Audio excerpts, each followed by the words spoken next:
Now for our story. Tonight at Aunt Mary Lane's farm, the hum of low voices can be heard from the semi-darkness of the front porch where Aunt Mary and her old friend and helper, Lefty Larkin, are enjoying the cool of the evening. Well, Lefty, I'm afraid we won't be able to sit out here much longer after supper. Pretty soon the nights will be getting too chilly. Yeah. But you know how you are, Aunt Mary. You're a regular Eskimo. The way you bundle up sometimes and come out even when you can see your breath practically turning into icicles. What an exaggeration, Lefty. The newspaper man in me.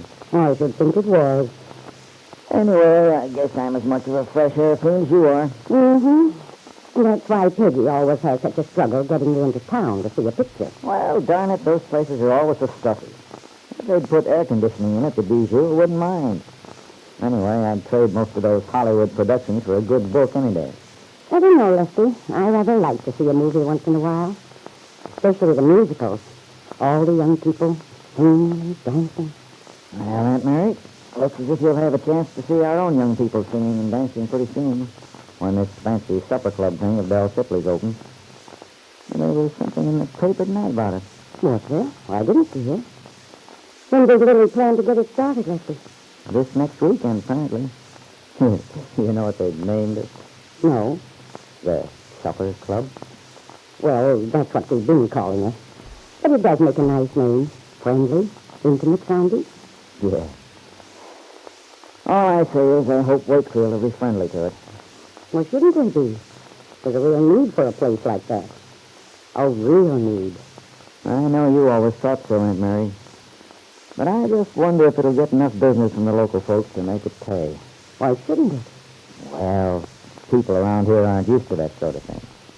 They're liable to fight shy of it. I don't know, Lefty. Belle Shipley's nobody's fool. You must know if it has a chance in a town this size. I confess I don't know for sure, but I'm sure Belle does. Yeah, you're right about Belle's being a smart businesswoman.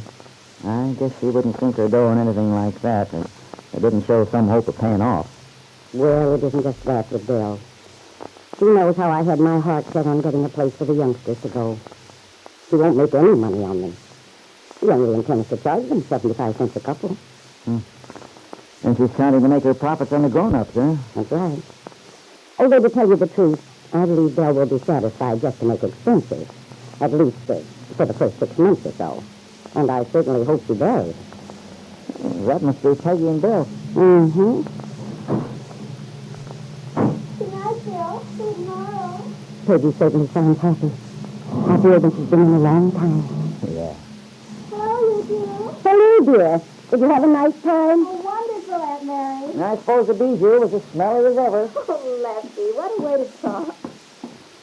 Well, it was a good show, anyway. Carl and Mario decided came with us. That was nice. Wasn't it?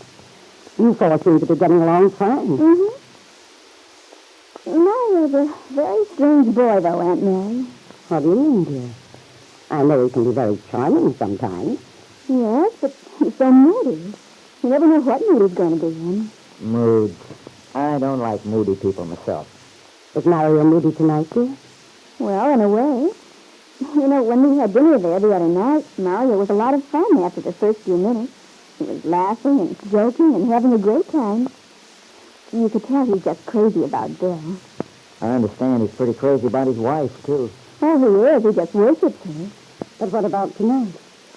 Well, he was sort of quiet, didn't say much. And he kept watching Carla all the time. Watching her? How do you mean? Oh, I don't know exactly. Maybe I'm imagining it because of that trouble we had last week. But it is sort of a strange situation. I don't get you. What trouble? I haven't heard about anything happening. Well, there's really nothing much to it, Lefty.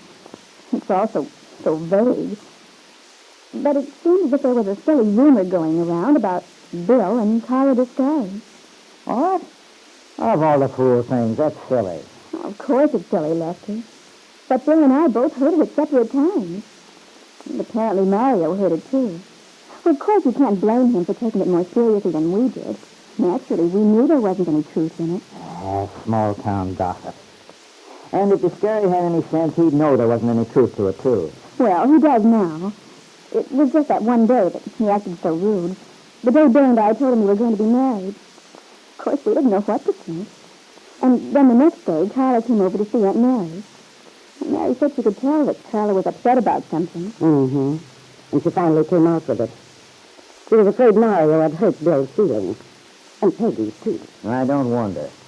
Anyway, she had what seemed to me to be a very sensible idea. She wanted Bill and Peggy to go over to their place for dinner. I know she felt that if they all got together, had a good time, Mario would realize how foolish it was to believe any malicious story he may have heard. Well, I don't know as I'd have gone if I'd been Peggy and Bill. Not unless Mario apologized first. Well, he didn't feel much like it, considering the way Mario had acted. And I don't blame him. Oh, Lefty. Well, I don't. Well, anyway, the next day I saw Mario and we had a little talk. And I believe he realized how foolish it was of him to doubt Carly even for a minute. And you know, once he admitted that, he was like a different person. So, to prove Aunt Mary, we went over there. We had a wonderful time, too. But tonight, Mario was sort of gloomy again. I guess it's just that he's moody.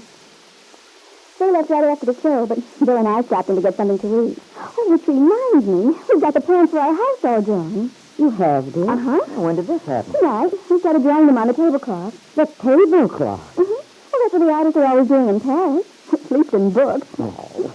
But then we realized we couldn't take the tablecloth home, so we transferred them to the paper napkins. I must say that was very sensible of you. Wasn't it? We had a lot of fun. That sounds riotous. Now, Lefty. Okay, Aunt Mary, I'll be good. You bet. Well, when did the carpenters get to work on this great project, Peggy? Oh, not for months and months, maybe. You see, Bill wants to wait until he has quite a bit of money saved up ahead. And then we're going to get the house all built and finished and everything first. Start out all new. That's a good idea, Peggy. It never hurts to plan things out carefully. Yeah. And speaking of plans, Peg, before I'd start putting that house up, if I were you and Bill, I'd hand those fancy paper napkin plans over to a reliable architect. Bill may know his way around so far as loans and agriculture go, but what he doesn't know about stresses and strains would probably fill a couple of books. Well, of course, we'll have real plans drawn up before we start, Lefty. Well, you never can tell what love will do. Oh, you. Goodness, we aren't that dumb. Well, I think I'll go in. I'm a little tired. Night, Aunt Mary. Night, Lefty. Good night, dear. Sleep well. Good night. I don't think she heard you, Lefty. Oh, well. Something wrong, Lefty? No, Aunt Mary. Isn't Peggy cheerful and happy lately? Making plans with Bill. Looking forward to a new life. Yeah. I know she's looking forward to it. And that's what gives me a little chill every once in a while. I hate to have her disappointed. Do you think there's any reason she will be? I wonder. But Lefty. I know, Aunt Mary. Trouble with me is I have a memory like an elephant. Not that I hold it against Bill, but I can't help feeling that boy's bad news for Peggy. He has been in the past, and he probably will be in the future. That's ridiculous. Well, I've got a theory that some people draw bad luck like a magnet draws nails. And I'm very much afraid Bill needs one of them. Now, take this the scary thing. But Lefty, surely you don't really believe there's anything in that story. No, of course I don't. I know that Bill's in love with Peggy. I also know he wouldn't look at another girl. And I believe he's honorable enough so that if he did, he wouldn't take on a married woman or wife of a friend of his. I should hope so. And yet, well, it seems as if trouble just naturally seeks that guy out. And if Peggy's around him, it'll touch her, too. That's what bothers me, Aunt Mary. Look at it this way. It's hard enough to understand how a story like that gets started in the first place. But if it does, why does Bill's name have to be mixed up in it? Why not Joe Blow instead? That's what I don't get. Why is Bill always in the center of whatever bad luck happens to be around? There's an answer to that, Lefty. A very simple answer. The reason why bad luck seems to dog Bill Meade is that his ex-father-in-law, Ben Calvert, has always been at the bottom of it. It's Ben, in his hatred, who is plotting to destroy not only the happiness of Bill and Peggy, but of Mario and Carla Descari as well.